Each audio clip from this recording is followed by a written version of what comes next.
April 8th, 1943. 27,000 feet above Compiègne, France.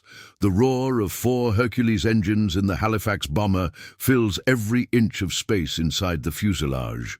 Alfred Newton tightens his fingers against the Type X parachute straps, feeling the weight of 60 pounds of equipment pressing into his shoulders. Beside him, Henry, his younger brother by only 18 months, checks for the 3rd time the detonator hidden in the inner pocket of his leather jacket. The red light flickers. 2 minutes. The dispatcher shouts something inaudible against the wind entering through the open hatch. Alfred doesn't need to hear it. He knows the procedure. They trained this 62 times at Ringway, but no training fully prepares a man to jump into absolute darkness over enemy territory, where Wehrmacht patrols walk dirt roads with flashlights and orders to shoot first. Alfred looks at the instrument panel bolted to the fuselage wall.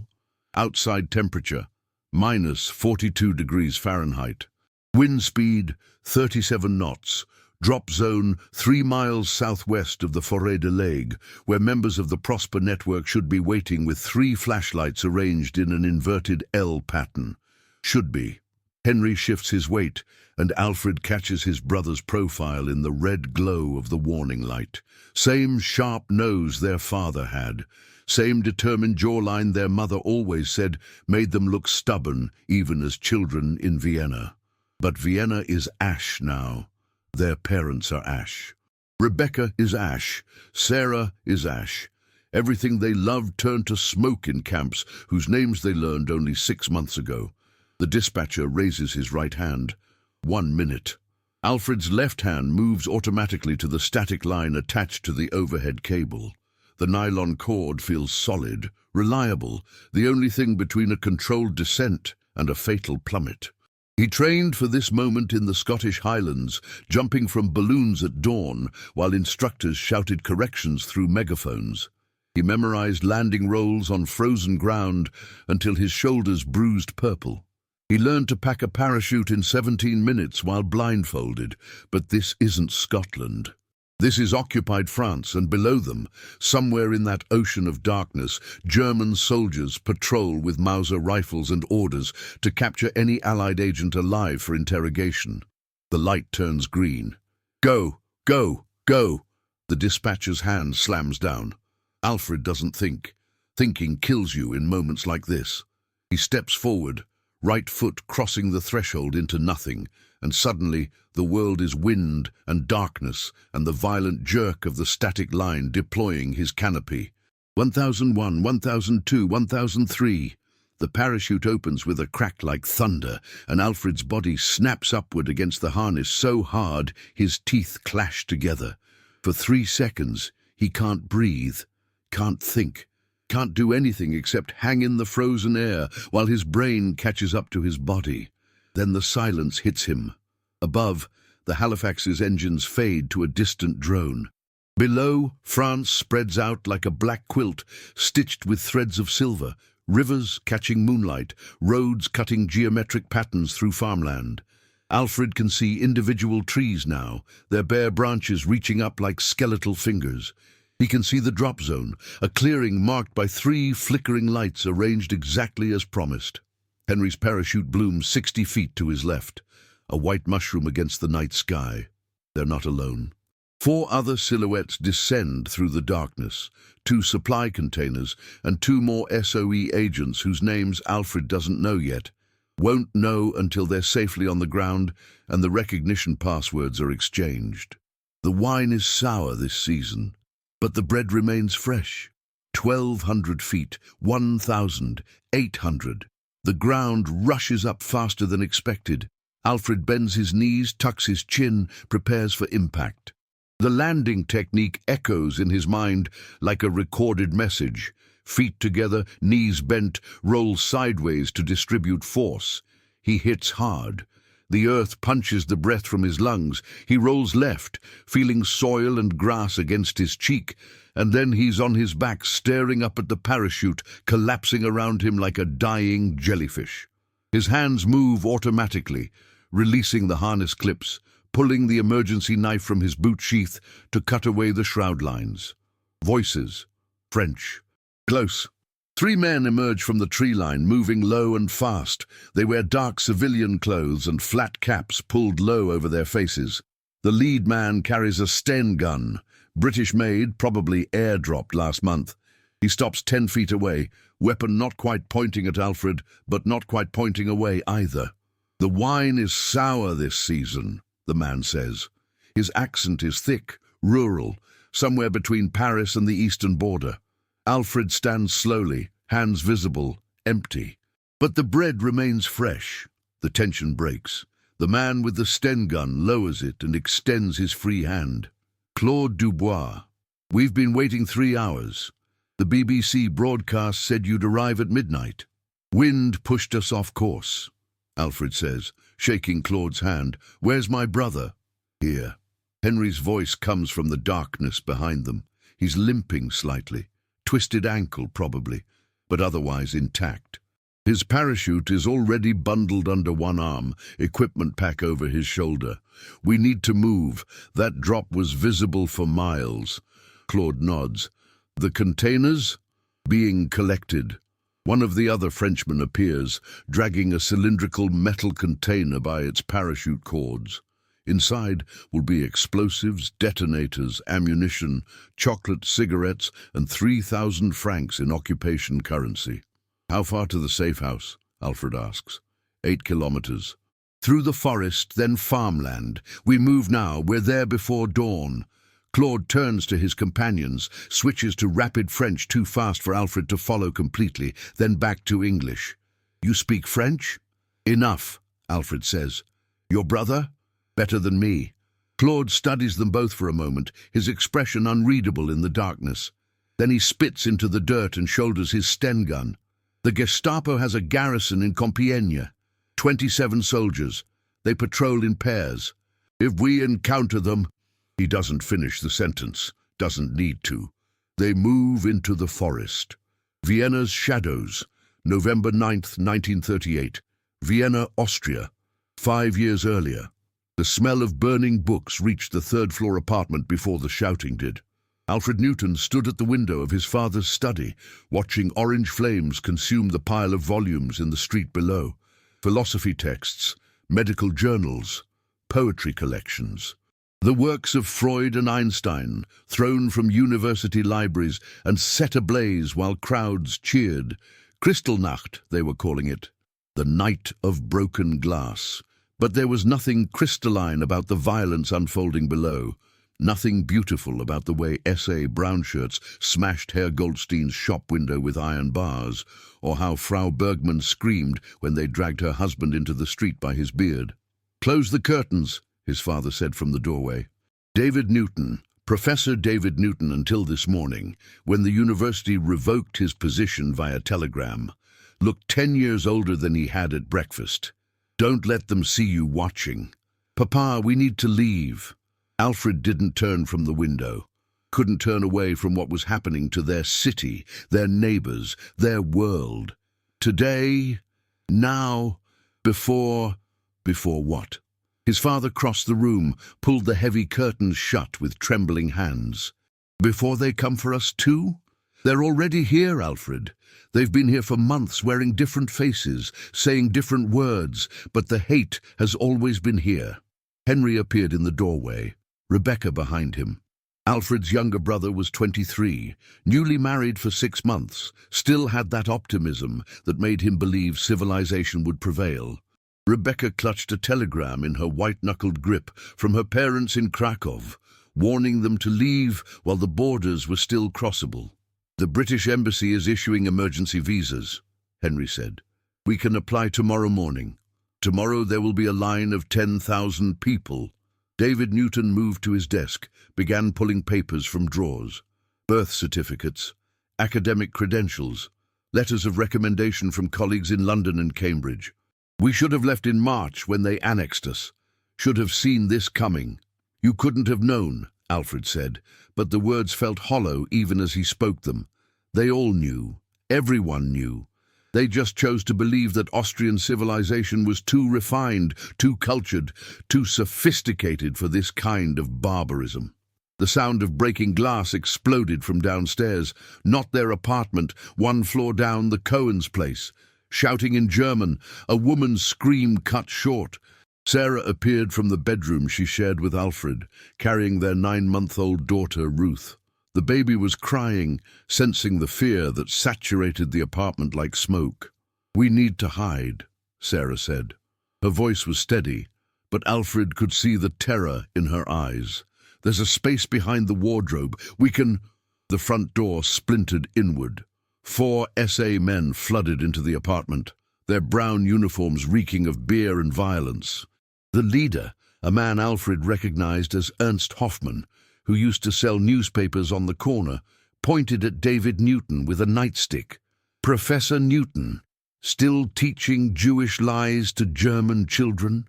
"I teach mathematics," David said quietly. "Mathematics has no religion." Hoffman's nightstick cracked across David's face. Blood sprayed from his nose, splattered across the papers on the desk. Henry lunged forward, but 2 of the brown shirts grabbed him, slammed him against the wall so hard his head left a dent in the plaster. "No!" Rebecca screamed, trying to reach her husband. One of the men backhanded her casually, the way you'd swat a fly. Alfred moved without thinking. 3 years of boxing at the university gymnasium, 2 years of competitive wrestling, all of it channeled into a single punch that connected with Hoffman's jaw and sent him sprawling. For 1 beautiful second, Alfred felt triumph. Then the nightstick hit his ribs and the world became pain. They beat him for 30 seconds or 30 minutes. Time lost meaning in the chaos of fists and boots and wood striking flesh.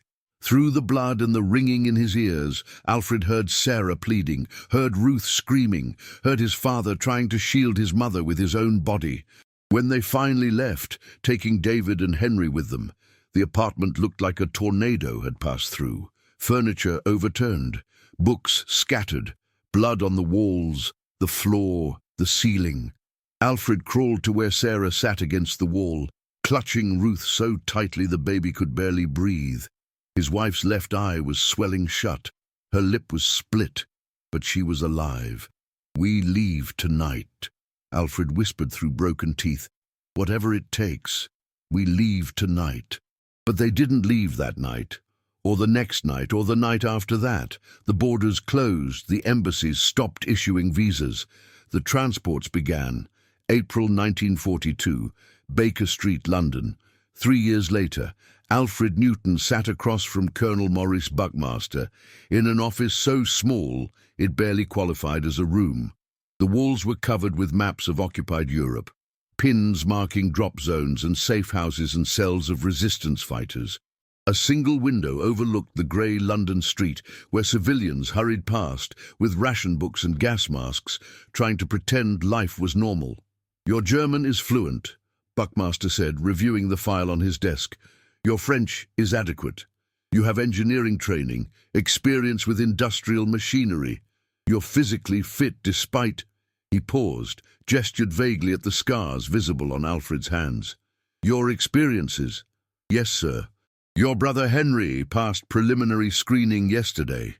He's been assigned to the same training cycle." Buckmaster closed the file, met Alfred's eyes directly. "I need to be clear about what we're offering you. The Special Operations Executive conducts sabotage, reconnaissance, and resistance coordination in occupied territories. The work is dangerous. The mortality rate for agents operating in France is approximately 50% in the first 3 months. "I understand." "Do you?" Buckmaster leaned back in his chair. "Because what I'm reading in your file suggests this isn't about serving king and country for you. This is personal." Alfred said nothing. What could he say that wasn't already written in the file? That his parents died in Mauthausen concentration camp in January 1941. That Sarah and Ruth vanished into the deportation machinery in June 1940, last seen being loaded onto a train at the Aspang Bahnhof station. That every night for 2 years he dreamed of finding them, of arriving in time, of changing what couldn't be changed. "Personal motivations can be useful," Buckmaster continued. "They provide focus, drive, but they can also get you killed, along with everyone depending on you. Can you follow orders even when those orders conflict with your personal desires? Yes, sir. Can you lie convincingly? Betray people who trust you if the mission requires it? Watch innocent civilians die if stopping to help them would compromise the operation? Alfred thought about Ernst Hoffmann's face when his fist connected, thought about the satisfaction of violence, the dark pleasure of revenge. Yes, sir. Buckmaster studied him for a long moment, then opened a drawer and pulled out 2 sets of papers. Training begins Monday at Wanborough Manor in Surrey. 4 weeks of preliminary assessment, then specialized training in Scotland. If you complete the program, you'll be deployed to France as sabotage instructors for the resistance. The Free French are desperate for people who can teach explosives, radio operations, weapons handling. When do we leave for France? If you survive training, 3 to 4 months. Buckmaster slid the papers across the desk. Sign at the bottom. This makes you officially dead. The War Office will inform your next of kin, assuming you have any, that you died in a training accident. If you're captured by the Germans, the British government will deny your existence. You'll be treated as a spy under military law, which means you have no Geneva Convention protections. Alfred picked up the pen. Will I be able to kill Germans? Lieutenant Newton, Buckmaster said softly, if you do your job correctly, you'll kill hundreds of them without ever pulling a trigger. Alfred signed his name, then signed Henry's authorization papers as his emergency contact. 2 brothers, officially erased from existence, ready to be reborn as ghosts who taught murder. Forged in fire, June 1942. Arisaig, Scottish Highlands. The explosion threw Alfred backward 6 feet and filled his mouth with dirt. His ears rang. His vision tunneled. For 3 seconds, he couldn't remember where he was or why the ground was shaking. Get up! Sergeant Major Campbell's voice cut through the ringing like a knife. You've got 30 seconds before the patrol finds you. Move! Alfred rolled onto his stomach, scanned the training ground. 50 yards away, 2 instructors playing German soldiers advanced through the mock village, firing blanks from MP-40 submachine guns. Behind him, the railway bridge they'd just demolished, or tried to demolish, was still standing, though one support beam dangled at a concerning angle. Henry crawled up beside him, face streaked with soot. Wrong amount of PE 808.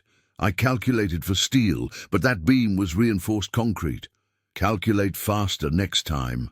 Alfred grabbed his brother's collar, hauled them both toward the tree line where their escape route was supposed to be. Except the tree line wasn't where he remembered it. Nothing in Scotland was ever where you remembered it. The instructors moved obstacles daily, changed terrain features overnight, ensured that every exercise was conducted in a state of controlled chaos. Because France would be chaos, with real bullets and real consequences. They made it to the trees with 10 seconds to spare, dropped into the predetermined hide, a depression beneath fallen logs, covered with canvas and dead leaves, and went absolutely still. Alfred's heart hammered against his ribs. His breath came in short gasps. He forced himself to slow it, to control it, to become invisible. The German patrol passed within 3 feet. Alfred could smell the cigarette smoke on one instructor's uniform, could hear the other one complaining about his feet hurting. Then they were gone. Clear, Campbell called. The exercise was over. Reform at the assembly point. Alfred and Henry crawled out of the hide. Around them, 8 other trainees emerged from various concealment positions. 2 Czechs, 1 Pole, 3 French, 2 British commandos, all volunteers for the SOE, all training to die in occupied Europe. Campbell stood at the center of the demolished bridge site, hands on his hips, examining the failed demolition. Gentlemen, gather round. Let's discuss what just killed everyone in this hypothetical resistance cell. They formed a semicircle around him. Newton, Campbell pointed at Henry. You calculated explosive yield using the wrong formula. Why? I assumed standard construction materials, Sergeant Major. Didn't account for German reinforcement methods. Assumptions kill people. In France, you won't have time to study engineering schematics. You'll have 30 minutes to place charges on a railway junction while Gestapo patrols circle the area. What's your solution? Henry hesitated. Use more explosives. Wrong. You use local knowledge. The resistance fighters you're training will know which bridges are reinforced, which factories have night shifts, which roads the Germans patrol. Your job isn't to be the smartest man in the room. Your job is to teach them how to kill efficiently with limited resources. Campbell turned to address the entire group. Here's what I need you to understand. The Special Operations Executive isn't sending you to France to win the war. We're sending you to make the Germans miserable, to blow up their trains, to sabotage their factories, to make them divert troops from the Eastern Front, to guard railway stations and power plants. You're not soldiers, you're teachers of chaos. He pulled a watch from his pocket. Tonight's exercise begins at 2200 hours. You'll be divided into 2 teams. Team Alpha will attempt to infiltrate the communications center and steal specific documents. Team Bravo will provide distraction by staging a false attack on the supply depot. Both teams will be operating under simulated Gestapo surveillance, including random checkpoints and identity verification. One of the French trainees raised his hand. What happens if we're caught? You'll be interrogated by Major Sykes, who spent 10 years with MI5 perfecting techniques the Gestapo wishes they'd invented. Campbell smiled without humor. I recommend not getting caught. Dismissed. The group dispersed toward the barracks, a converted hunting lodge that had once housed aristocrats and now housed men learning to become weapons. Henry fell into step beside Alfred. You think we'll actually survive this? The training, or France? Either. Alfred watched the sun setting behind the mountains, painting the sky in shades of blood and fire. We survived Vienna. We survived the camps killing our families. This? He gestured at the demolished bridge, the training ground, the instructors who treated murder as curriculum. This is just preparation. For revenge. For justice. Same thing, Henry said quietly. To us, anyway. That night, at 2200 hours exactly, the exercise began. Alfred was assigned to Team Bravo, the distraction unit. Their objective was simple in theory. Create enough noise at the supply depot to draw guards away from the communications center.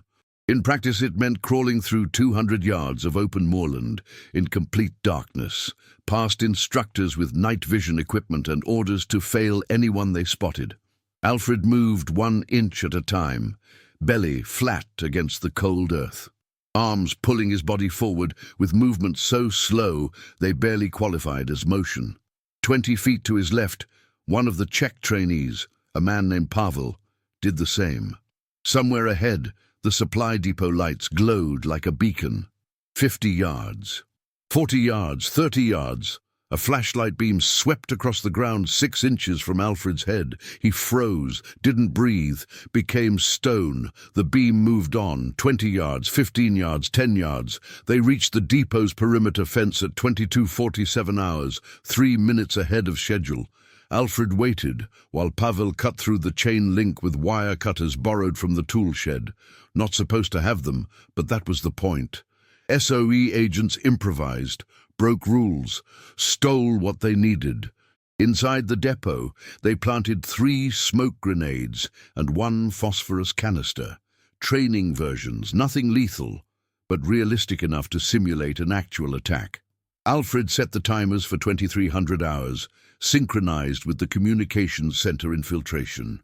They were crawling back through the cut fence when the ambush happened. 4 instructors appeared from nowhere, surrounding them with weapons drawn. "Identity papers," the lead instructor demanded in German. "Now!" Alfred's hand moved to his jacket pocket, where his false identification waited, papers identifying him as Jean-Claude Moreau, agricultural inspector from Bordeaux. Everything was in order. The papers would pass inspection, unless the instructors had been warned to look for him specifically. "Papers are not in order," the German-speaking instructor said after examining them. "You'll come with us for questioning." This was the test. The real test. Not the demolitions or the marksmanship or the physical endurance. This was the moment that determined whether a man would survive actual Gestapo interrogation. They were taken to a windowless room in the lodge's basement. Harsh lights, metal chairs, a table with cigarettes, a lighter, and a file folder Alfred couldn't read from his position. Major Sykes entered 30 minutes later. He wore civilian clothes, a rumpled suit that made him look like an accountant. But his eyes were predator's eyes, cold and calculating. Jean-Claude Moreau, Sykes said, reading from the file. Agricultural inspector, born Bordeaux, March 1914. Graduated École Nationale Vétérinaire in 1936. Current residence, 47 Rue de la Liberté. He looked up. Tell me about your family. My wife and daughter. Alfred kept his voice level, maintained the character. They live with my mother-in-law while I travel for work. Names? Marie and Sophie. Ages? Marie is 28. Sophie is 3. Sykes wrote something in the file. What was your daughter's first word? Alfred hesitated. The character sheet didn't include that detail. Papa. Wrong. Sykes smiled. It was chat. We know because we arrested your wife last week. She told us everything before we shot her. The words hit like a physical blow. Alfred's vision narrowed. His hands clenched into fists. Rage, red and primal, flooded through him so powerfully he could taste it. He wanted to attack, to kill, to make this man pay for daring to mention Sarah, even as a fictional construct. Breathe, Sykes said softly. You're angry. That's good. That means you're invested in your cover. But you broke character. Your eyes went from calculation to rage. A real Gestapo interrogator would have seen that shift and known you were hiding something. Alfred forced his breathing to slow, forced his fists to unclench. The Germans are very good at reading people, Sykes continued. They'll poke every wound, exploit every weakness, break you down psychologically before they ever touch you physically. Your job is to give them nothing. No reactions, no tells, no humanity they can use against you. How do you stop them reading you? Pavel asked from the corner where he sat. You become someone else, completely. Not an act you're performing, but a person you genuinely are for those hours or days. You believe the lie so thoroughly that there's nothing for them to read except the character you've created. Sykes closed the file. You both failed tonight's exercise, but that's why we train. So when it matters, when the Gestapo has you in a real basement with real consequences, you'll remember this feeling and do better. They were released at 400 hours. No sleep. Just orders to report for demolitions, training at 600. Henry was waiting outside the barracks, leaning against the wall with a cigarette dangling from his lips. How was interrogation? Enlightening, Alfred said. You extracted the documents, escaped through the second-floor window, sprained my ankle in the landing. Henry offered the cigarette. Campbell said we're done with training in 2 weeks. Then it's language immersion in Manchester, final briefing in London, and deployment. Alfred took the cigarette, inhaled deeply. The tobacco was terrible, wartime rations, but it helped calm the adrenaline still coursing through his system. Ready to teach Frenchmen how to blow up trains? Ready to make Germans regret invading France? Same thing, Alfred said. To us, anyway. Forbidden Ground, April 15th, 1943. Safe house near Compiègne, France. The safe house was a stone farmhouse that had stood for 300 years and looked like it might collapse at any moment. Cracked walls, rotted beams, windows covered with burlap to hide any light that might attract Luftwaffe attention during nighttime patrols. Inside, 12 members of the Prosper Resistance Network sat on wooden crates and listened while Alfred explained explosive chemistry using diagrams drawn in coal dust on the floor. PE 808 is stable until you add the detonator, he said in careful French. His accent was good enough to pass for Alsatian, which explained any Germanic influences. You can drop it, burn it, even shoot it. Nothing happens, but once you insert the detonator and apply electrical current, he mimed an explosion with his hands. One of the resistance fighters, a woman named Adele, who claimed to have worked as a typist before the war, raised her hand. How much do we need to destroy a railway bridge? Depends on the bridge. Steel girder construction, 2 kilograms minimum, placed at load-bearing joints. Stone arch, 5 to 6 kilograms, packed at the keystone and abutments. Alfred sketched a crude bridge diagram. The Germans know this too. They post guards at strategic bridges, usually 2 soldiers, rotating every 4 hours. So we kill the guards, said another fighter, a teenager named Louis, who couldn't be more than 17. No. Henry stepped forward from where he'd been observing silently. You avoid the guards. Killing them brings investigations. Investigations bring Gestapo. Gestapo brings reprisals. 50 French civilians shot for every German soldier killed.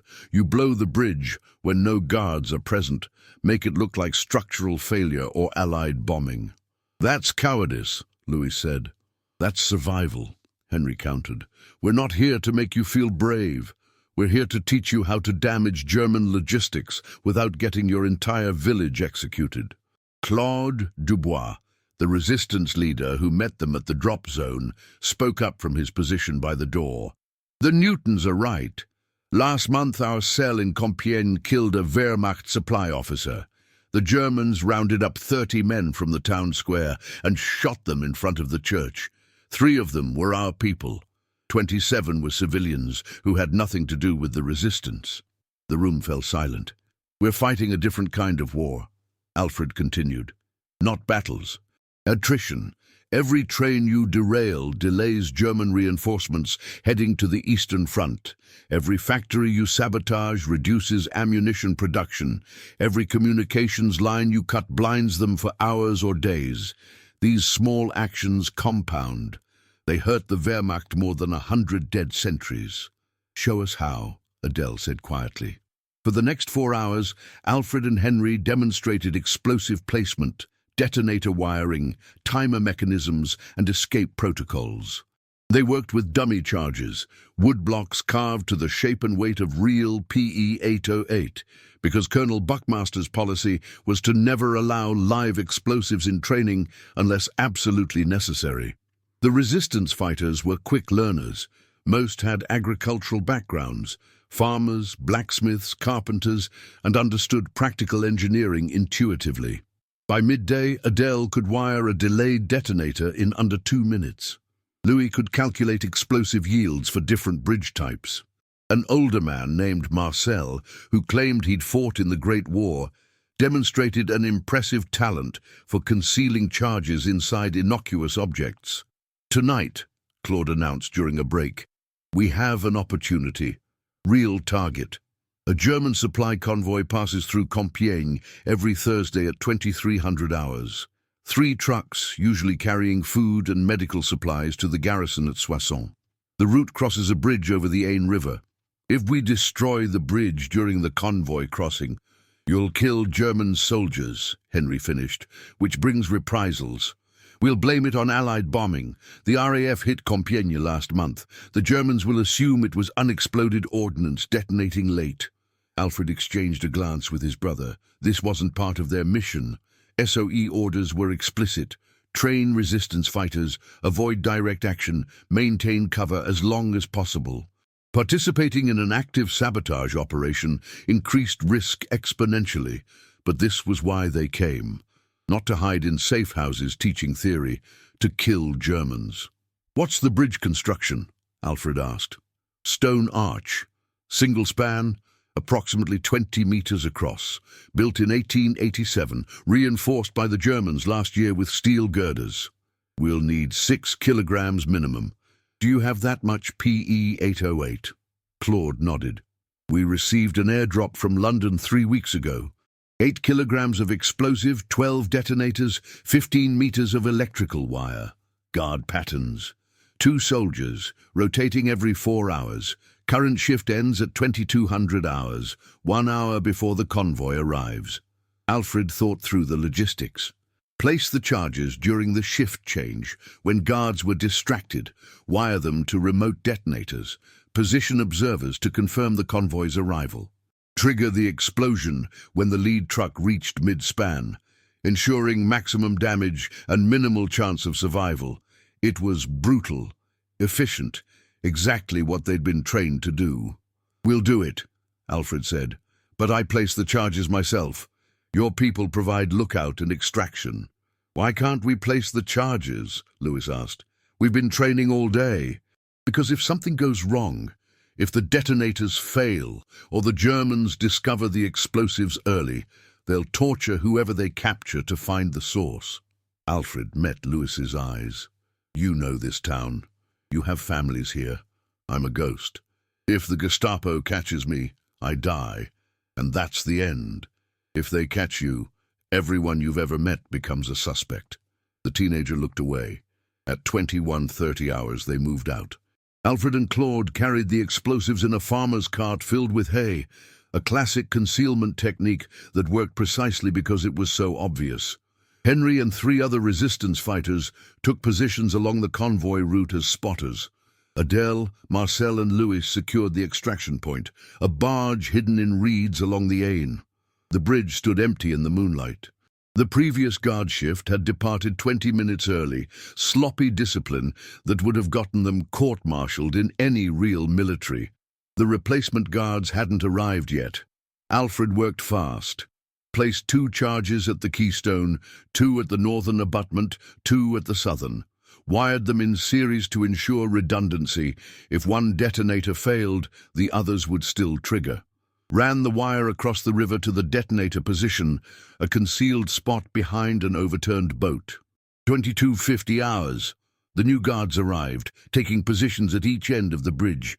They looked bored, cold, more concerned with lighting cigarettes than checking for sabotage. 22:58 hours. Henry's signal. 2 flashes from a covered flashlight.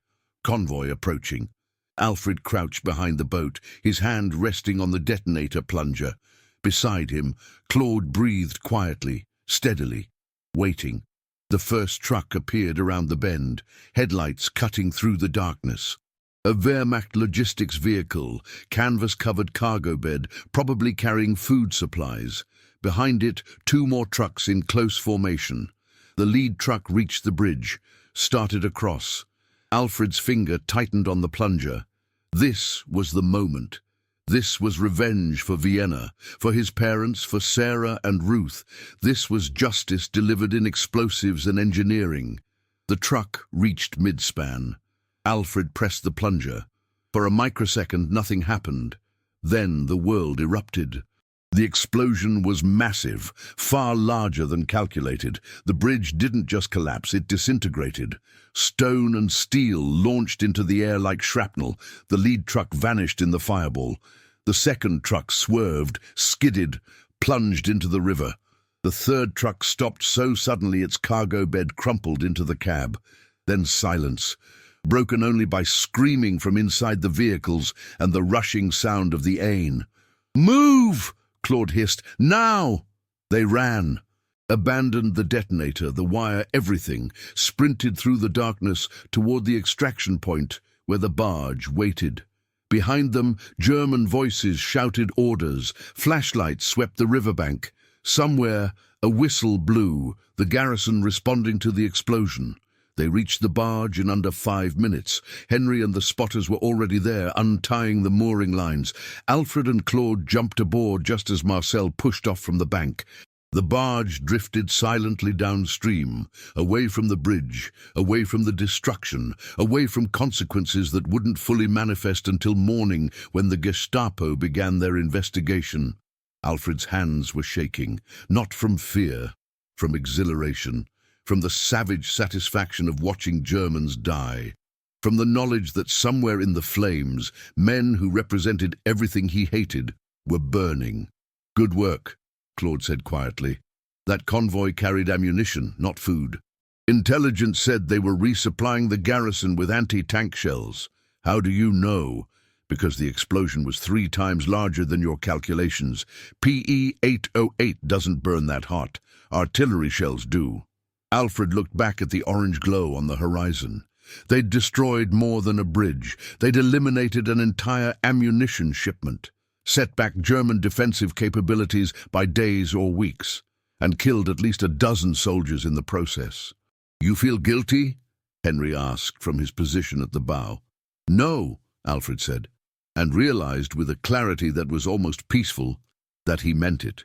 He felt nothing except satisfaction. "No, I don't." May 1943. Various locations across occupied France. The classroom was a barn outside Beauvais, and the students were 23 resistance fighters who looked like they'd been assembled from central casting.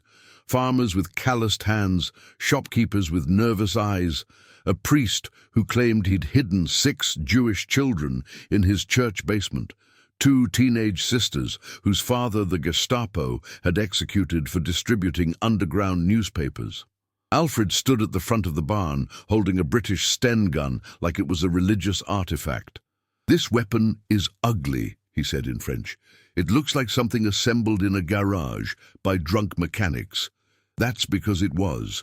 The Sten costs £4 to manufacture. It has 47 moving parts. A trained soldier can field strip it in 30 seconds. An untrained civilian can do it in 3 minutes, he demonstrated, pulling the gun apart with practiced efficiency.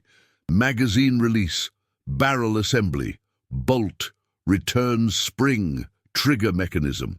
Each component laid out on a wooden crate in sequence. The Germans have the MP-40.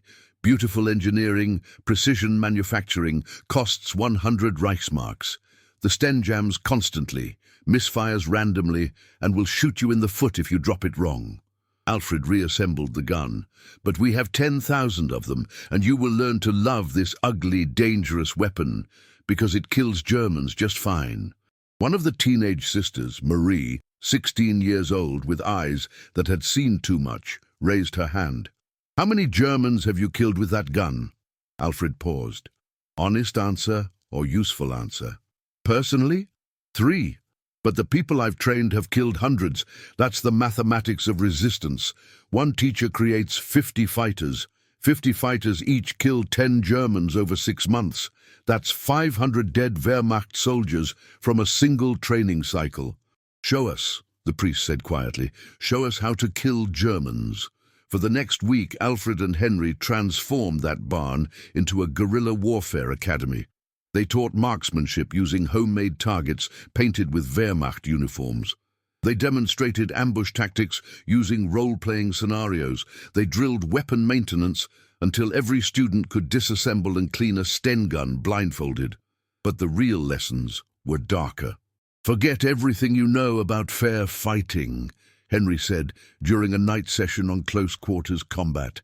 "The Germans are professional soldiers with better equipment, better training, better logistics. You cannot beat them in a fair fight, so you don't fight fair," he demonstrated on Claude, who volunteered as the practice target. "German soldier stops you at a checkpoint. You have forged papers, but you're nervous. He suspects something. You have 2 seconds to decide, run or attack." "Attack how?" one of the farmers asked. "Here." Henry pointed to Claude's throat. "Larynx, single strike with maximum force, crushes the windpipe. He can't shout for help, can't breathe, dies in 90 seconds. You take his weapon, his papers, his uniform if you need it." "That's murder," the priest said. "That's survival," Henry countered. "They invaded your country. They execute your civilians. They ship your neighbors to camps. You want to fight them with Marquis of Queensberry rules?" The priest said nothing. "Eyes," Alfred added, stepping forward. "If you're unarmed and facing a soldier with a rifle, go for the eyes. Thumbs straight into the sockets as hard as you can. He drops the weapon. You take it. You kill him before he recovers." Marie raised her hand again. "What if we're caught? What if the Gestapo interrogates us?" Alfred exchanged a glance with Henry. This was the conversation they'd been avoiding. The one that kept them awake at night in their safe houses, staring at ceilings and remembering Major Sykes's interrogation training. "If the Gestapo catches you," Alfred said slowly, "you have approximately 6 hours before they break you. Professional interrogators can break anyone given enough time. Your job isn't to resist forever. Your job is to resist long enough for your cell to evacuate, change safe houses, warn everyone who might be compromised. How do we resist for 6 hours? Marie's voice was steady, but Alfred could see the fear beneath. Pain management, mental compartmentalization, controlled deception. Henry ticked off each technique on his fingers. They'll start with psychological pressure, threats against your family, promises of leniency if you cooperate. You give them minor truths mixed with major lies. You confirm things they already know, misdirect on things they don't. And when they start the physical interrogation, the priest asked, you focus on something else, a memory, a song, a mathematical sequence, anything that keeps your conscious mind separate from what's happening to your body. Alfred's voice was flat, clinical. You will break. Everyone breaks. But if you give your cell 6 hours, you've done your job. What if we can't last 6 hours? Marie asked. Alfred met her eyes. Then you make sure they spend the first 5 hours getting nothing useful. Fabricate information. Send them to false locations. Name people who don't exist. Make them waste time verifying lies while your real comrades escape. The barn fell silent. Or, Henry said quietly, you take the option they don't expect. He pulled a small pill from his pocket, held it up to the lamplight. The cyanide capsule looked almost innocent, a tiny glass ampule wrapped in rubber coating. London issues these to all SOE agents. Bite down hard, death in 40 seconds, painless, relatively. More importantly, instantaneous security. They can't interrogate a corpse. Henry pocketed the pill. We don't recommend this for resistance fighters. You have families, connections, reasons to live, but know that the option exists. Marie stared at the pocket where the pill disappeared. Do you carry one? Yes. Would you use it? Henry smiled without humor. I've already lost everything the Gestapo could threaten me with. So yes, I'd use it, but you haven't lost everything yet. So you fight to survive, to escape, to live long enough to kill more Germans. June 1943. Safe House Network Expansion. By June, Alfred and Henry had trained 143 resistance fighters across 6 different cells. The network stretched from Compiègne to Amiens, from Beauvais to Soissons. Each cell operated independently, knew nothing about the others, communicated only through dead drops and coded BBC radio broadcasts. The sabotage campaign intensified. June 3rd. Railway junction destroyed near Kriel. 3 German supply trains derailed. Estimated delay to Wehrmacht logistics, 4 days. June 9th. Transformer station outside Amiens disabled. Power outage affecting German headquarters and communications center. Duration, 36 hours. June 15th, ammunition depot fire near Compiègne. Cause officially listed as Allied bombing, actually planted incendiary devices. Destroyed. 12 tons of artillery shells, 6,000 rifle rounds, assorted explosives. June 22nd, bridge collapse on Route Nationale 31. German supply convoy delayed 8 hours. 2 Wehrmacht officers killed when their staff car skidded into the river. June 28th, factory sabotage in Beauvais. Assembly line producing aircraft components shut down for 3 weeks due to mechanical failures that were actually carefully calculated damage to precision machinery. The Germans responded predictably. Increased patrols, random checkpoints, collective punishment. On June 11th, they executed 17 civilians in Compiègne's town square as retaliation for the transformer station attack. On June 19th, they burned a farmhouse outside Beauvais because they found a Sten gun hidden in the barn. Alfred watched that farmhouse burn from a distance, through binoculars, lying in a ditch half a mile away.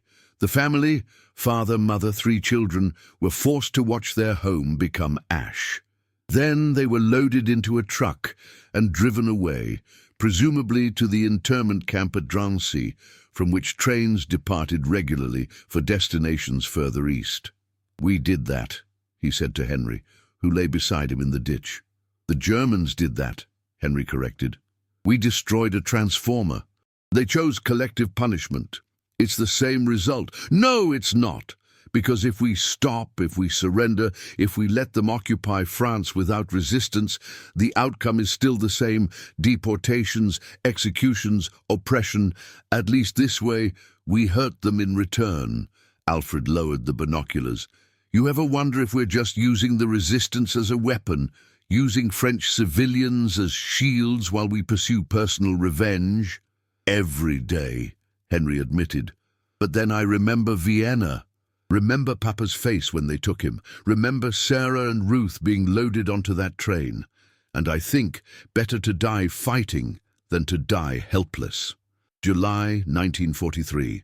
Gestapo counterintelligence. The first sign of trouble came in early July. A resistance fighter named Antoine disappeared after a routine supply pickup. Then Adele missed 2 consecutive meetings, unusual for someone as reliable as she was. Then Marcel's safe house was raided. Though Marcel himself escaped through a tunnel, they'd prepared for emergencies. They're closing in, Claude said during an emergency meeting in a different barn, different location. The Gestapo knows someone's training these cells. They're looking for instructors. Looking for us, Alfred clarified. Yes. Claude spread a map across the wooden table. 3 safe houses compromised in 2 weeks. 4 fighters arrested. The pattern suggests someone's talking. Or they have an informant, Henry said. Someone inside the network feeding them information. I've known these people for years. Torture changes people, Alfred interrupted. Or bribery. Or blackmail. The Gestapo is good at finding pressure points. We need to assume the network is compromised and act accordingly. They spent the next 3 hours developing contingency protocols, new recognition codes, new meeting locations, new communication procedures. Everything they'd built over 3 months had to be torn down and rebuilt with the assumption that German counterintelligence was watching. You should leave, Claude said as dawn approached. Return to England. The mission's been successful. You've trained enough fighters to sustain operations independently. We're not leaving, Alfred said. Then you're going to die here. Claude's voice was flat, certain. The Gestapo has resources we can't match. They'll find you eventually. Then we make finding us as expensive as possible. July 19th, 1943, The Trap. The message came through a dead drop, a coded note hidden inside a hollowed book in a Compiègne bookstore. New recruits available, 20 fighters, training requested. Location, abandoned mill 2 kilometers east of Beauvais. Time, July 19th, midnight. Henry read the message twice. This feels wrong. Agreed, Alfred said. Wrong location, too isolated, too far from escape routes. Wrong timing, midnight is when Gestapo raids usually happen. Wrong number, 20 fighters is too many for initial training. It's a trap, probably. Alfred studied the note again. But what if it's real? What if there actually are 20 fighters who need training, and we abandon them because we're paranoid? Better paranoid and alive than trusting and dead. We could scout the location first, observe from a distance. If it looks legitimate, we proceed. If it looks like a trap, we abort. Henry was quiet for a long moment. You're looking for an excuse to engage, aren't you? You want it to be a trap. Alfred didn't answer. Didn't need to. His brother knew him too well. They scouted the mill at 2200 hours, 2 hours before the scheduled meeting. Approached from the north through forest, moving silently, using every infiltration technique they'd learned in Scotland. The mill looked abandoned. No lights, no movement, no obvious German presence. But there were fresh tire tracks in the mud, and footprints, boot prints, military grade, leading into the mill and not coming back out. At least 20 soldiers, Henry whispered, examining the tracks. Probably more. They're inside waiting. For us. For whoever responds to that message. Henry pointed to a second set of tracks. Lighter, civilian vehicles. Looks like they brought trucks to transport prisoners. Alfred studied the mill through binoculars. 3 stories of stone and rotted wood. Windows dark. Door slightly ajar. Too inviting, too obvious. If we leave, they'll arrest whoever actually shows up thinking this is a real training session. Or this is the only message they sent, and the entire thing is specifically designed to catch us. Either way, Germans are sitting in that mill expecting to arrest resistance fighters. We could turn that expectation against them. Henry looked at his brother. You're suggesting we attack a Gestapo ambush operation. I'm suggesting we make them regret setting the trap. They had 4 grenades, 2 fragmentation, 2 smoke, left over from a recent supply drop. They had their Sten guns with 3 magazines each. They had knives, 1 silenced pistol, and absolute familiarity with the terrain. And they had rage. At 2330 hours, they struck. Henry circled to the mill's east side, where the trucks were parked. Planted fragmentation grenades under the fuel tanks, wired them to delayed fuses, 5-minute timers. Alfred approached from the west, using the mill race, a water channel, as cover, reached the mill's loading door, listened. Voices inside, German, at least 6 distinct speakers, discussing how to process prisoners when the resistance fighters arrived, mentioning Gestapo headquarters at Compiègne, mentioning interrogation schedules. Alfred armed the smoke grenades, pulled the pins, counted to 3, threw them through the open door, then ran. The smoke grenades detonated with soft pops, filling the mill with thick grey smoke. Shouting erupted inside. German soldiers stumbled out the doors, coughing, disoriented, weapons unsecured. Alfred shot the first one in the chest. 3-round burst from the Sten gun at 15 yards. The soldier went down hard. Henry opened fire from the tree line, controlled bursts targeting the soldiers near the trucks. Then the grenades under the fuel tanks detonated. The explosion was massive. Both trucks erupted in fireballs that illuminated the entire clearing. Burning fuel sprayed across the ground, igniting grass and wood. Soldiers screamed, some from wounds, some from burns, some from pure panic. Alfred and Henry didn't stay to count bodies. They disappeared into the forest, running east, putting distance between themselves and the carnage. Behind them, the mill burned. And inside it, or around it, at least 15 German soldiers who'd come to arrest resistance fighters were dead or dying. July 20th, 1943. Consequences. The reprisal came fast. By noon the next day, the Germans had arrested 43 civilians from Beauvais. By evening, 12 of them were dead, shot in the town square as collective punishment. By midnight, the Gestapo had raided 16 locations across the region, arresting anyone with suspected resistance connections. Claude found Alfred and Henry in their emergency safe house, a cellar beneath a blacksmith shop. You need to leave France. Now. Tonight. We didn't kill those civilians, Alfred said. No, but you killed 15 Gestapo and SS soldiers. The Germans are furious. They've tripled patrols, doubled checkpoints. They're bringing in counterintelligence specialists from Paris. London sent a message through the radio operator. Exfiltration is arranged for tomorrow night. A Lysander aircraft will land near Amiens at 0200 hours. What about the network? The network will survive. You've trained us well. We know how to blow up trains and factories. We know how to kill Germans. What we don't need is 2 British agents drawing attention we can't afford. Claude's voice was firm. You've done enough, more than enough. Time to go home. Alfred looked at Henry.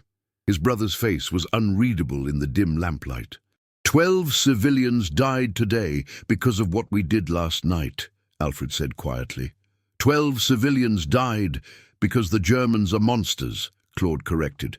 You didn't pull those triggers. The SS did. Don't confuse cause and effect. But Alfred couldn't separate cause and effect, could see the chain of decisions that led from Vienna to this cellar, could see how revenge and justice and resistance had become tangled into something that killed innocent people alongside guilty ones. We'll take the exfiltration, Henry said. Tomorrow night, Amiens. Claude nodded. I'll arrange transport. Be ready to move at midnight. He paused at the cellar stairs. What you did here, training us, fighting alongside us, it mattered. Don't forget that when you're calculating the cost.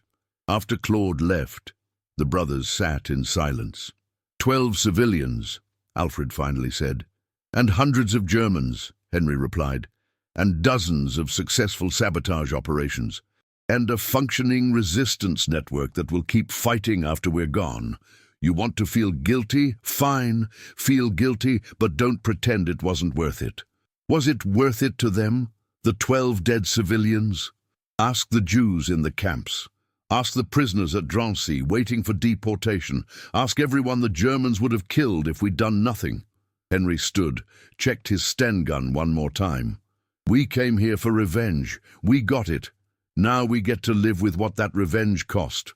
Silent Vengeance, July 21st, 1943. Final operations.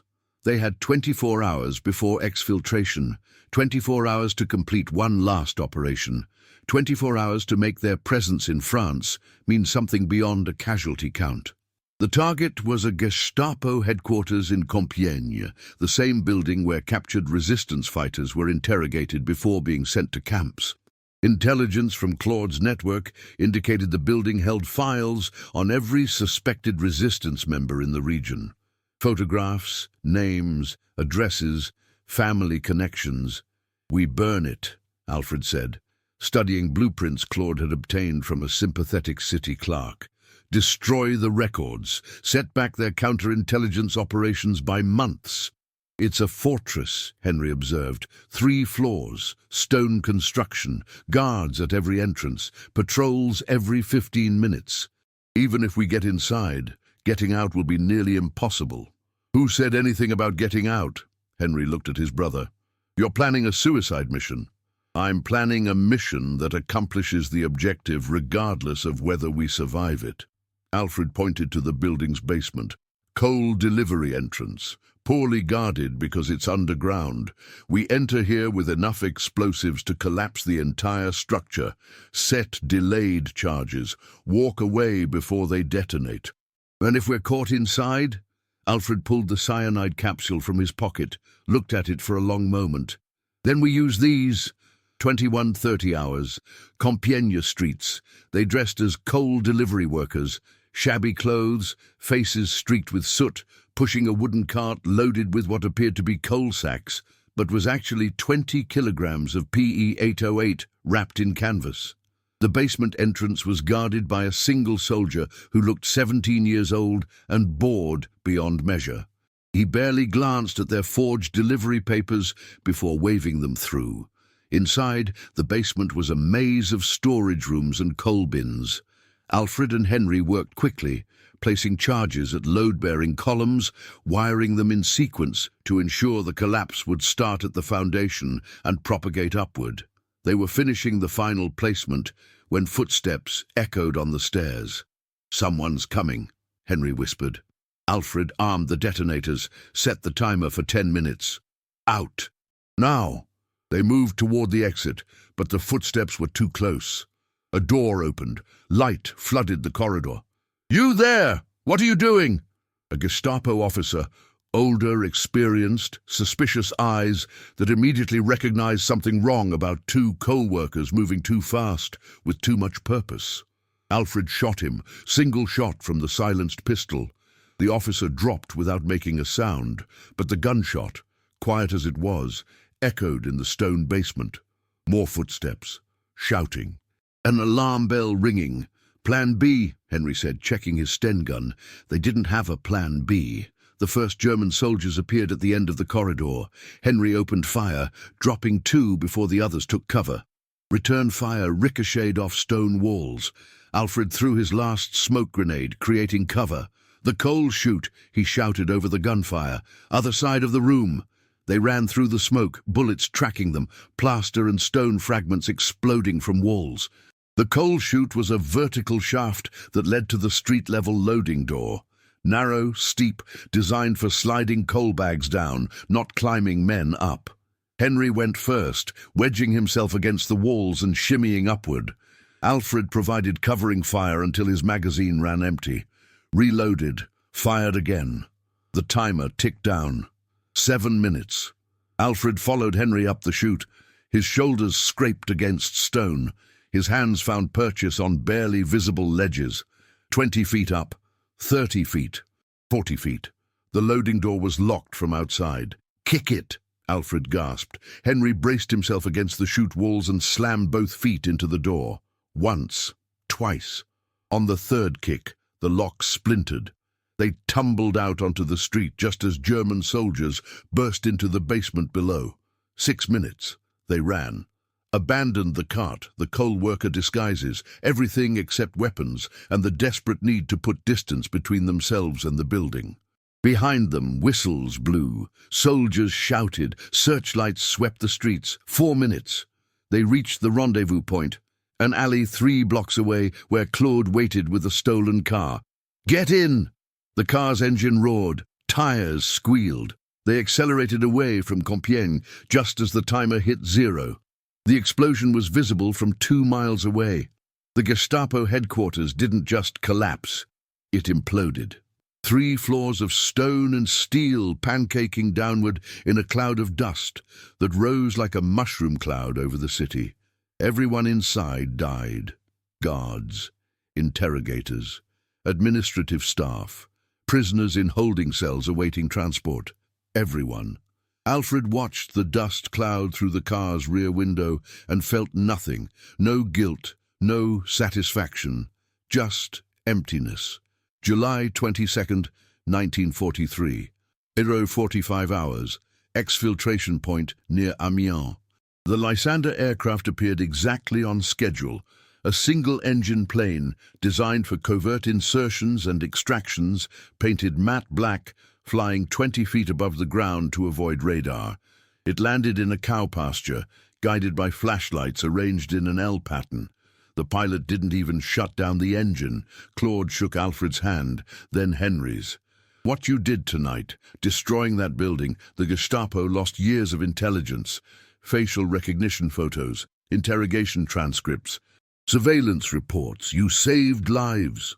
"We took lives," Alfred corrected. "German lives, SS lives, Gestapo lives." Claude's expression was hard. "Don't mourn them." Alfred climbed into the Lysander's cramped passenger compartment. Henry followed. The pilot gave a thumbs up, released the brakes, and the aircraft accelerated across the pasture. They were airborne in seconds, climbing through darkness toward the Channel. Below them, France receded, a patchwork of occupied towns and resistance cells and civilians trying to survive another day of war. Henry pulled out the cyanide capsule, looked at it. "Won't need this anymore." "Keep it," Alfred said. "Next mission." "You think they'll send us back?" "I think we'll volunteer to go back." The Lysander crossed the Channel at wave-top height, landed at RAF Tangmere at 03:20 hours, and taxied to a remote hangar where Colonel Buckmaster waited with a car. "Gentlemen," Buckmaster said as they climbed out of the aircraft, "I've read the field reports. 143 fighters trained, 27 successful sabotage operations, 1 Gestapo headquarters destroyed, estimated German casualties, 230. "Estimated French civilian casualties?" Alfred asked. Buckmaster paused. 43. The number hung in the air like an accusation. "Was it worth it, sir? 43 civilians for 230 Germans? That's not a question I can answer for you, Lieutenant." Buckmaster opened the car door. "But I can tell you that the Chiefs of Staff consider your mission an unqualified success. They're already planning similar operations in Belgium and Holland. Your training methodology will be replicated across occupied Europe." So they'd done it. They'd created a template for turning ordinary people into saboteurs. A system for teaching murder, a curriculum for resistance. "We need to debrief in London," Buckmaster continued. "Then you'll have 2 weeks leave before your next assignment." "What's the next assignment?" Henry asked. "Norway. The resistance there needs instructors for a major operation. Details are classified, but it involves heavy water production and German atomic research." Alfred looked at his brother. Henry nodded slightly. "We'll take it," Alfred said. "Because revenge wasn't satisfied. Because justice wasn't done. Because somewhere in Europe, Germans were still breathing, still fighting, still representing everything they'd lost. And Alfred and Henry Newton had become very good at teaching people how to change that." The Price of War, December 1945. London.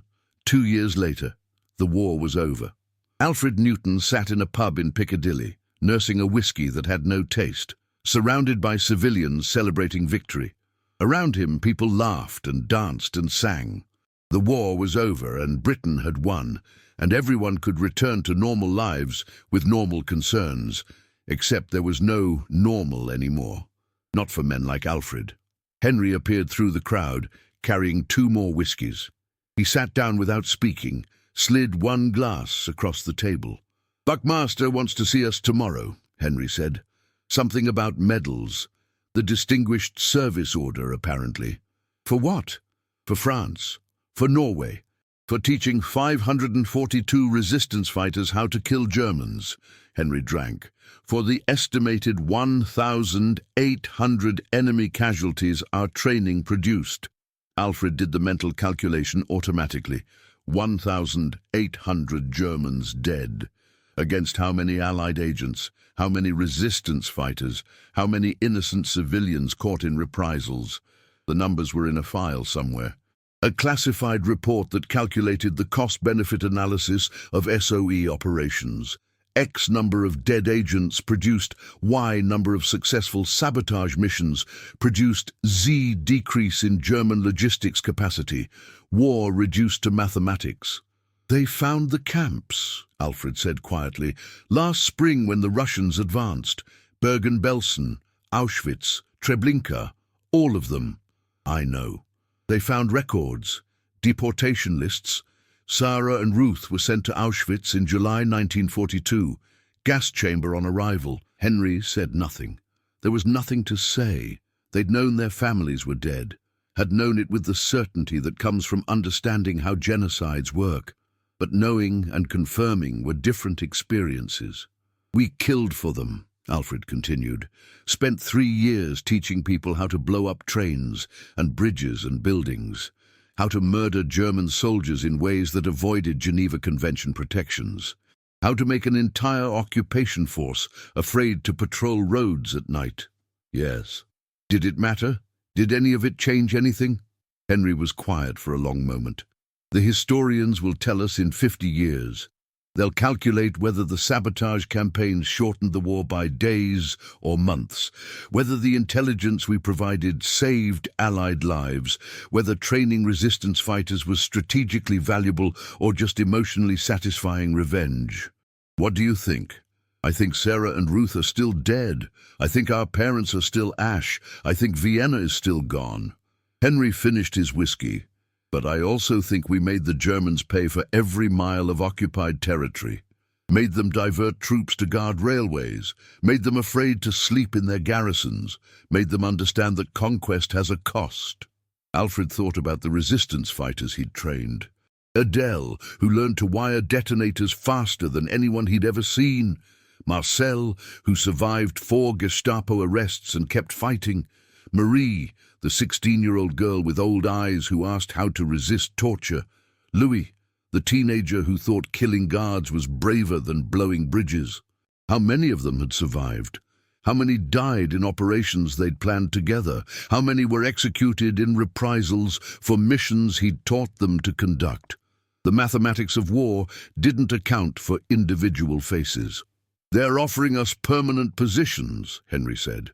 "Military intelligence, training command. They want us to develop counterinsurgency doctrines for the colonial office. Apparently independence movements are expected in India, Palestine, Malaya. They want us to teach other soldiers how to fight resistance movements."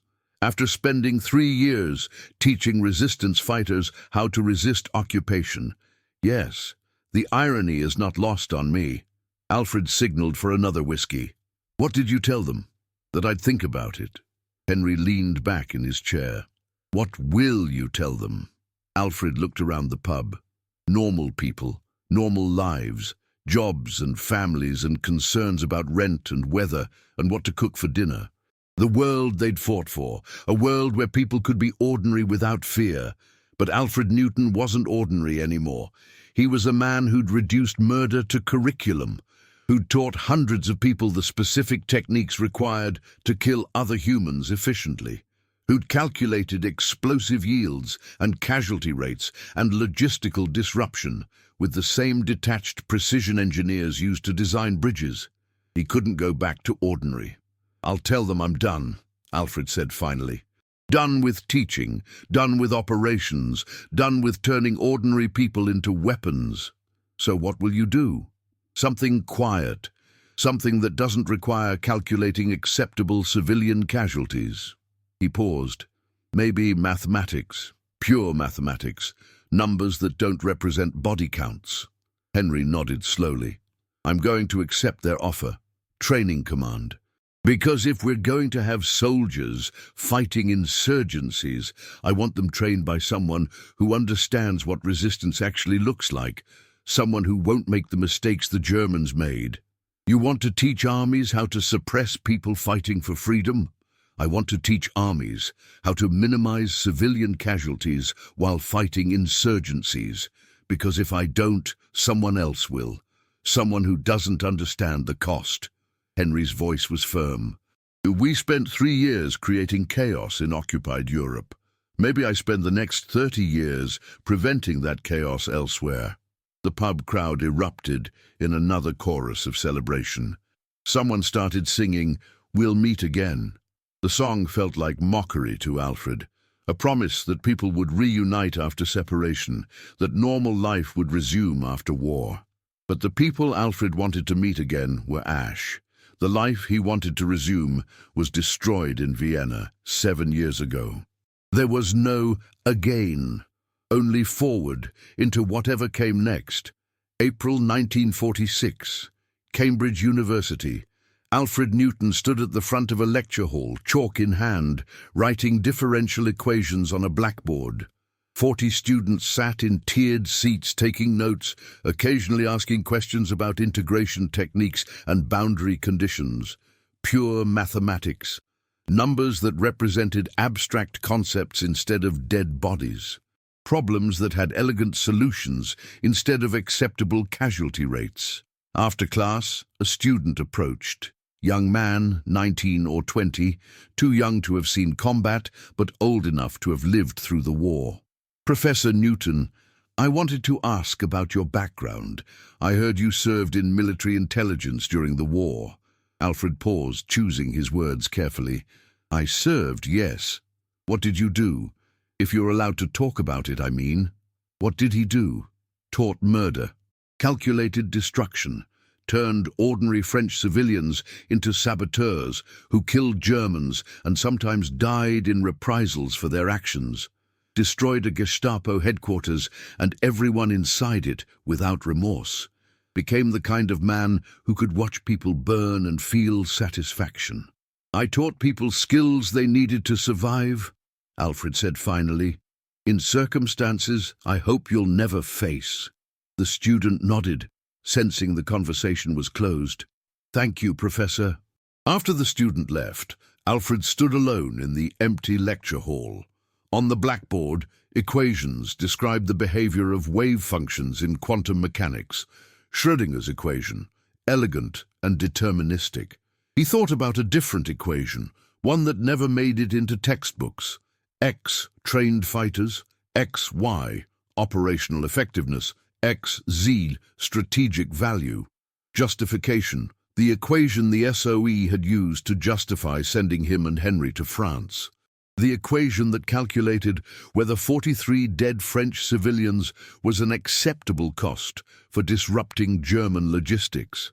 But the equation never included all the variables, never accounted for Marie's eyes when she asked about torture resistance, never calculated the weight of teaching teenagers how to kill, never integrated the human cost across the full scope of operations. Mathematics could describe the universe, but it couldn't justify what humans did within it. Alfred erased the blackboard, preparing for the next class. Numbers disappeared under cloth, leaving blank slate ready for new problems, new solutions. If only memory worked the same way. Epilogue, May 1985, London, 40 years later. The ceremony was small, just a handful of aging SOE veterans and their families, gathered in a closed session at the Imperial War Museum. The government had finally declassified enough operational records to acknowledge what the Special Operations Executive had done during the war. Henry Newton sat in the front row, 86 years old, wheelchair-bound after a stroke 2 years prior. Beside him, his daughter helped adjust the blanket across his lap. Alfred's chair was empty. He died in 1979, peacefully in his sleep. Heart attack. The doctors said it was painless, but Henry wondered if any death was truly painless for men who'd lived the way they had. The museum curator spoke about resistance operations in occupied Europe, about the brave French fighters who sabotaged German logistics despite overwhelming risk, about the instructors who trained them, many of whom never received recognition for their work.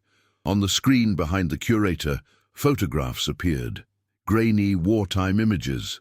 Some Alfred and Henry had never seen before. There was Claude Dubois, executed by the Gestapo in August 1943, captured during a raid 2 weeks after Alfred and Henry's exfiltration. Adèle Moreau, arrested October 1943, died at Ravensbrück concentration camp in March 1944. Marcel Dubois, Claude's brother, survived the war, lived until 1972. Marie Fontaine, executed November 1943, age 17. Captured after a sabotage operation, refused to provide information under interrogation, shot by firing squad. Louis Bernard survived the war, became a history teacher, died 1981. Of the 143 resistance fighters Alfred and Henry trained in France, 62 were arrested by the Gestapo. 38 died, in custody, in camps, by execution. 24 survived imprisonment. 81 survived the entire war, better survival rate than average for active resistance members. The training had mattered, but Henry looked at Marie's photograph, that 16-year-old girl with old eyes, and wondered what she might have become if they'd never arrived in France, if she'd never learned to wire detonators or resist interrogation, if she'd just remained an ordinary teenager in an occupied town, surviving quietly until liberation. Would she have lived to see peace, to have a family, to become old?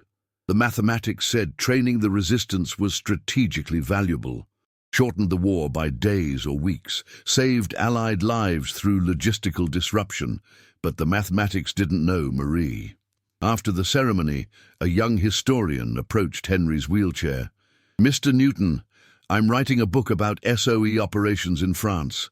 I'd love to interview you about your experiences."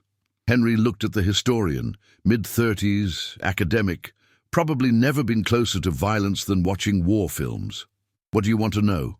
"Everything, the training methods, the sabotage techniques, what it was like teaching resistance to occupied populations, how you felt about—" "How I felt," Henry interrupted. "You want to know how it felt to teach 16-year-old girls how to murder German soldiers? How it felt to calculate acceptable civilian casualties?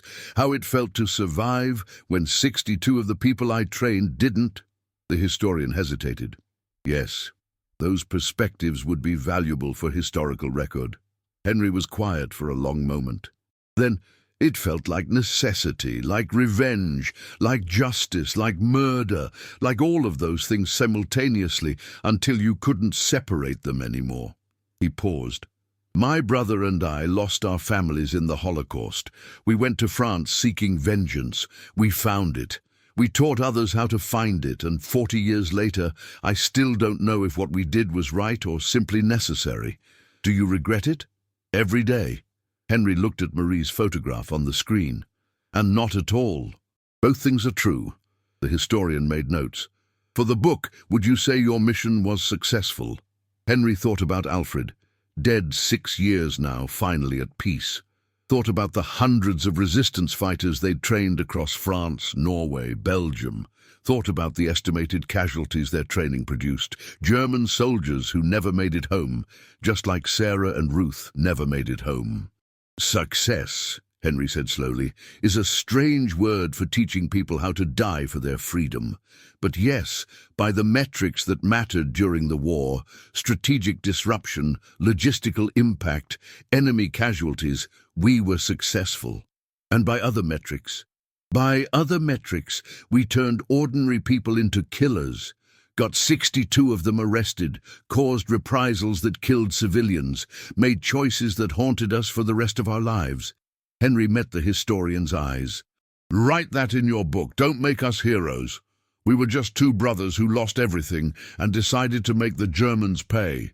Everything else, the strategy, the training, the missions, was just the machinery of revenge, dressed up as resistance. The historian closed his notebook. Thank you for your honesty. After he left, Henry's daughter wheeled him out of the museum. London streets were busy with ordinary people living ordinary lives in a world at peace. The world he and Alfred had fought for. The world Marie never got to see. Henry closed his eyes and thought about a farm boy from Vienna who became a mathematics professor, who became a sabotage instructor, who became a man responsible for hundreds of deaths. The war had ended 40 years ago, but for men like Henry Newton, for the ghosts of people like Marie Fontaine, for the memories of lost families and necessary violence, the war never really ended. It just became quieter.